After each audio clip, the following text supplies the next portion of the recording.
Assalamualaikum warahmatullahi wabarakatuh. Bismillahirrahmanirrahim. Allahumma sholli ala Muhammad wa ala ali Muhammad.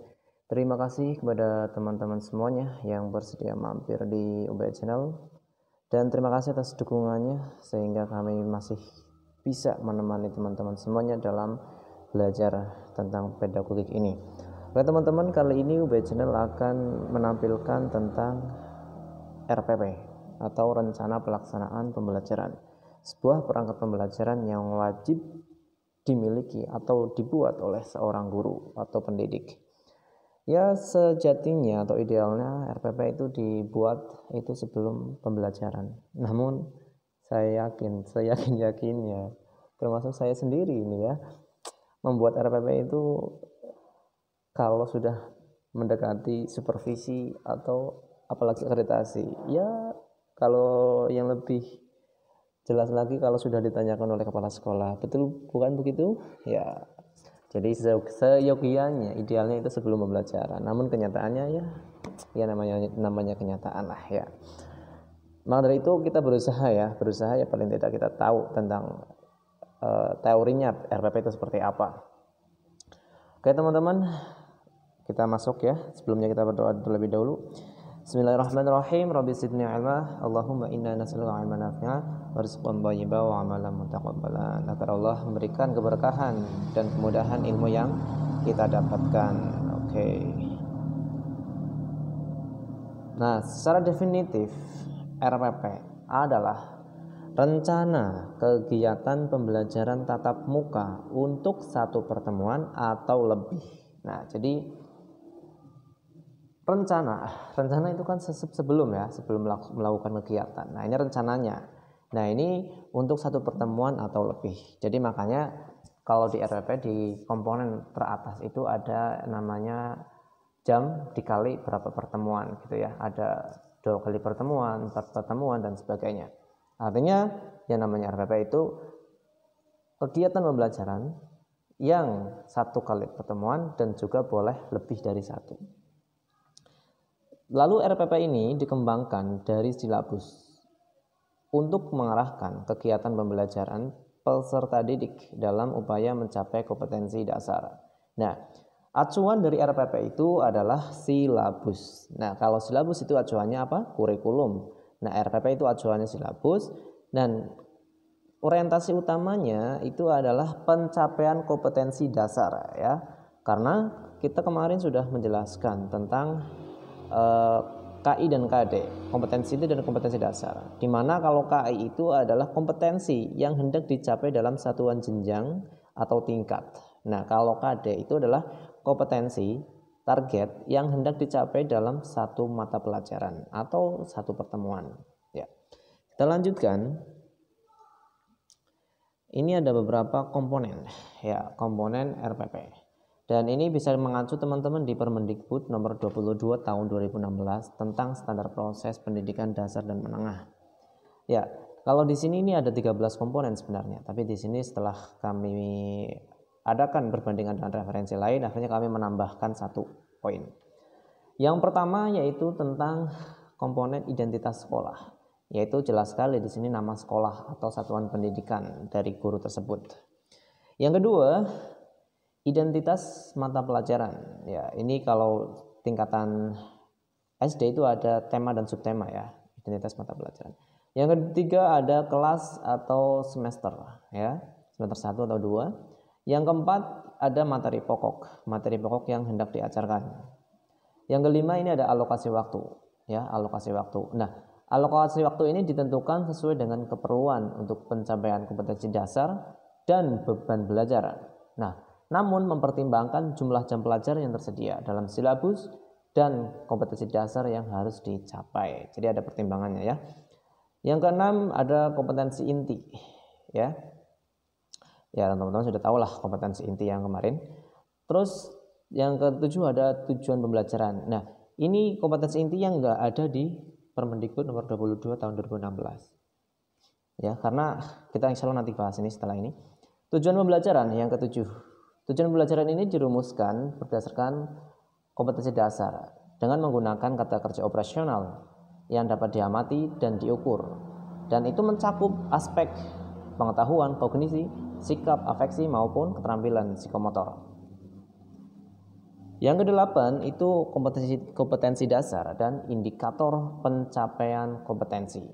Ya, yang kesembilan yaitu materi pembelajaran, di mana jelas sekali materi yang hendak dicapai, yang hendak diberikan kepada peserta didik.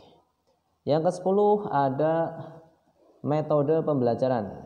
Metode pembelajaran ini yang digunakan oleh pendidik untuk mewujudkan suasana belajar maupun proses belajar agar peserta didik mampu mencapai target atau indikator yang hendak dicapai. Yang ke-11 media pembelajaran. Media pembelajaran ini yaitu alat bantu untuk mencapai indikator yang hendak diinginkan, dan alat media ini bisa media elektronik maupun non elektronik. Yang ke-12 ada sumber belajar. Sumber belajar ini macam-macam ya. Ada sumber belajar yang tertulis ya. Ada media elektronik. Kalau tadi yang media pembelajaran jelas sekali seperti alat-alat dan media ya, seperti proyektor, seperti kalau IPA itu ada kerangka gitu ya. Nah, kalau sumber belajar ini dari laptop misalkan, dari Google, dari Facebook dan sebagainya. Nah, terus selanjutnya adalah langkah-langkah pembelajaran. Langkah-langkah pembelajaran ini ya seperti kegiatan inti dalam sebuah pembelajaran. Ya dibuka dengan pendahuluan, terus ada intinya, ada penutupnya. Kalau pendahuluan itu nanti ada persepsi dan sebagainya. Yang terakhir ada penilaian hasil pembelajaran. Nah, ada beberapa perbedaan antara RPP dalam kurikulum 13 yang lama dan yang baru. Nah, tadi yang di Permendikbud ini tidak ada kompetensi inti. Nah, memang dalam RPP lama itu KI 1 dan KI 2 boleh tidak dirumuskan. Namun di RPP baru itu KI 1, KI 2 indikator dirumuskan ya. Terus terdapat tujuan pembelajaran. Nah, di sini tidak ada tujuan pembelajarannya. Nah, terus terdapat metode pembelajaran. Metode pembelajaran tidak dicantumkan. Ada juga penilaian terdapat di akhir RPP. Nah, di sini penilaian dituliskan setelah kegiatan pembelajaran. Nah, mungkin teman-teman bertanya-tanya, loh kenapa kok beda-beda? Apakah tidak ada ketentuan baku? Ya, jadi namanya pemerintah itu memberikan format garis besar kepada satuan pendidikan. Namun selebihnya pemerintah itu memberikan keluasan kepada peserta didik maupun sekolah atau stakeholder yang berkaitan untuk mengembangkan agar tercapainya kompetensi yang diinginkan dalam peserta didik. Nah, ini berdasarkan pengembangan RPP ya. Ini berdasarkan surat edaran dari Kemendikbud ya. Dari Mendikbud, surat edaran Mendikbud, sekolah ya, kelompok guru mata pelajaran atau sejenisnya dalam sekolah maupun KKG, kelompok kerja guru, MGMP, musyawarah guru mata pelajaran, dan individu guru ya secara bebas dapat memilih, membuat, menggunakan dan mengembangkan format RPP. Ya, ingat ya, memilih, membuat, menggunakan, mengembangkan format RPP secara mandiri untuk sebesar-besarnya keberhasilan belajar murid. Nah, jadi di sini menunjukkan bahwasanya bebas dalam mengelola atau memilih dalam format RPP itu. Yang penting orientasinya itu adalah keberhasilan pendidikan. Sehingga tidak asing kalau kita mendapati bahwasanya ada beberapa format RPP yang berbeda. Selanjutnya tentang prinsip penyusunan RPP. Ya, dalam pengembangan itu ya tetap harus berpacu dalam prinsip-prinsip yang telah ditentukan oleh pemerintah. Yang pertama yaitu adalah perbedaan individual peserta didik. Teman-teman sebagai pendidik tahulah yang namanya peserta didik itu berangkat ke sekolah itu masing-masing mempunyai perbedaan. Entah itu perbedaan dari fisiknya, dari psikologisnya, dari sisi kondisi sosial, bahkan sampai ekonominya. Karena tentunya kondisi ekonomi peserta didik itu akan mempengaruhi. Di mana secara finansial orang tuanya mampu ya, atau bisa dikatakan kaya raya. Dibandingkan dengan peserta didik yang mohon maaf kurang mampu, tentunya itu nanti secara psikologis akan berpengaruh di dalam kelas atau di dalam sekolah, itu akan berpengaruh ya, karena ya gitu ya. Karena dulu saya sendiri itu ngalamin gitu ya, bagaimana saya berasal dari desa yang sekolah di sekolah kota itu beda banget, rasanya itu beda banget. Ketika sekolah di desa itu rasanya pede ya, karena sama-sama orang desa. Tapi ketika sekolah di kota campurannya itu orang-orang kaya, orang-orang pintar, itu serius. Itu mindernya itu luar biasa. Nah, yang kedua adalah partisipasi aktif peserta didik. Jadi orientasi dari penyusunan atau pengembangan RPP ini adalah bagaimana peserta didik itu agar aktif dalam berpartisipasi, ya, aktif berpartisipasi. Karena ada aktif tapi bukan partisipatif, yaitu aktif bercanda karena tidak takut dengan gurunya. Namun yang diinginkan dalam RPP itu adalah dia aktif dalam mengikuti pembelajaran dan berpartisipasi dalam proses pembelajarannya itu. Yang ketiga, berpusat pada peserta didik. Ya, sebagaimana kita ketahui, kalau seorang guru itu mengedepankan metode ceramah, itu kan pusatnya adalah guru, ya, sentral banget guru. Sehingga bagaimana RPP itu dibentuk agar peserta didik itu semangat belajar, terdorong motivasinya untuk bertanya maupun berdiskusi, ya. Selanjutnya, pengembangan budaya membaca dan menulis. Nah, ini memang yang seolah-olah itu kurang dalam budaya kita, termasuk saya sendiri itu masih malas membaca dan menulis. Nah, bagaimana RPP itu memancing anak itu untuk membaca, ya, mencari informasi, menulis dan menuangkan ide-idenya. Ya, mungkin dimulai dari pembelajaran yang berkaitan, misalkan tentang ilmu alam, ya, tentang meneliti tumbuh-tumbuhan gitu ya. Itu kalau anak SD.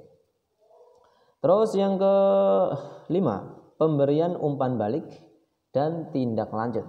Nah, ini tentunya ketika sudah pembelajaran itu kan ada namanya penilaian, ya. Nah, atau juga umpan balik. Nah, jadi di sini juga harus diadakan sebuah rencana umpan balik yang positif, atau bahkan seperti kegiatan remedial, pengayaan dan sebagainya.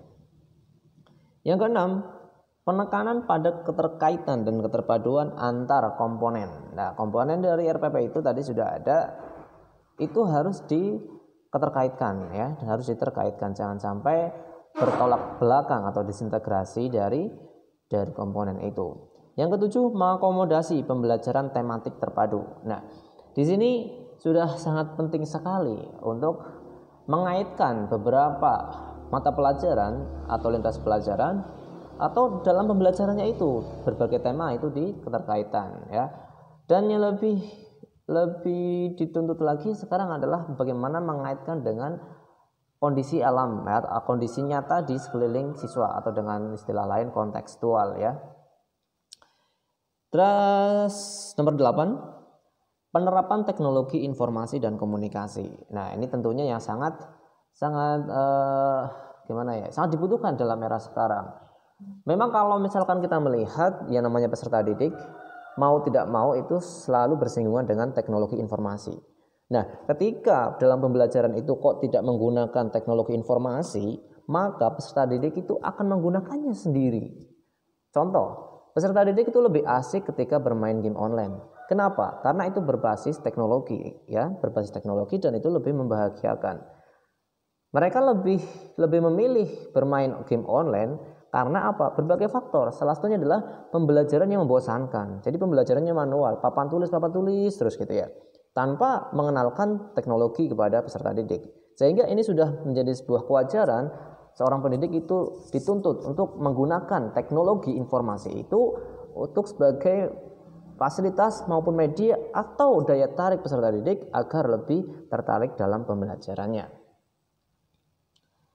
Nah, teman-teman juga sekarang tahu lah ya, ada istilah RPP 1 lembar.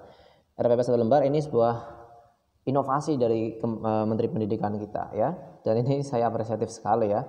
Karena kita baca dulu ya. Ini ada Surat Edaran nomor 14 tahun 2019 tentang penyederhanaan rencana pelaksanaan pembelajaran. Kita baca bahwa dari 13 komponen RPP yang telah diatur dalam Peraturan Menteri Pendidikan dan Kebudayaan atau Permendikbud nomor 22 tahun 2016 tentang standar proses pendidikan dasar dan menengah. Yang menjadi, nah ini isinya ya, yang penting ya. Yang menjadi komponen inti adalah tujuan pembelajaran, langkah-langkah atau kegiatan pembelajaran, dan penilaian pembelajaran atau assessment yang wajib dilaksanakan oleh guru. Sedangkan komponen lainnya itu bersifat pelengkap. Nah, jadi melalui regulasi ini, surat edaran ini, maka RPP 1 lembar itu hanya mencakup 3 poin yang inti ya. Yang penting dalam sebuah RPP itu ada ini: tujuan pembelajaran, kegiatan pembelajaran, dan penilaian pembelajaran. Artinya yang lain tadi kan kita bahas di Permendikbud ini ada 13, tadi kita bahas di atas ada 14. Yang lain selebihnya dari 3 ini maka itu disebut dengan pelengkap. Yang artinya boleh ada, boleh tidak. Namun ya kita tahulah ya seolah-olah yang paling penting juga ada identitas ya, identitas sekolah maupun identitas mata pelajaran. Karena terkait kita membuat sebuah dokumen rencana perangkat pembelajaran itu harus mencakup itu ya. Namun ini yang dianjurkan oleh pemerintah ini memuat 3 komponen ini. Oke teman-teman, sekian pembelajaran kita tentang RPP, dan bila ada kesalahan silahkan masukkan kritik dan saran di kolom komentar. Sekian dari kami. Wassalamualaikum warahmatullahi wabarakatuh.